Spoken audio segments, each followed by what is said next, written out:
አለም ብትን ሞክረው ይኸውልህ ተምሮ ባዶ የቀረው ድንግል ማርያምን ሳያውቅ ቀርቶ ነው። አንድም ተሹሞ የሚሻረው ነግዶ የሚከስረው ገበሬው ሁሉ ባዶ የቀረው ድንግል ማርያምን እየከዳ ነው።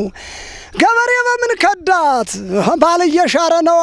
ነጋዴ በምን ከዳት? ጠንቋይ ቤት እየተንከባለለ ነዋ። አገር መሪው በምን ከዳት? ጉቦ እየበላ ነዋ። ሁሉንም ብንናገረው ችግር ነውና አንድም እንዲህ ይላል ምሳሌ እንዳልናገረው ጉዱ ከኔ ሆኖ ከሆዴ ያለ ጢስ ሊገለኝ አፍኖ ብዬ አልፍልሃለሁ። አንድም ሰውን የሚገለው መጋኛ ነው። ሃይማኖታችን የሚያስወቅሳት የቤቷ ሰዎች ናቸውና አንድም ጠጉር ያበጠራችሁት አገር የቀየራችሁት ያለ ድንግል ማርያም በየት አገኛችሁት?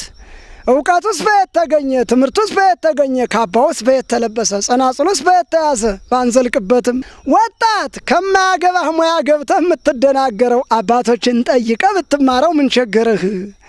ሰተት ብለህ ገብተህ በስላሴ አውደ ምሕረት በሐዋርያት ትምህርት ላይ ገብተህ የምትሳሳተው ለምንድን ነው? ምእመንነትን አይለቅልህ፣ አንተነትን አያሳውቅህ፣ ሊቅ አያሰኝህም። ደንቆሮ ማሰኘቱ አይቀርም። ለምን በለኝ።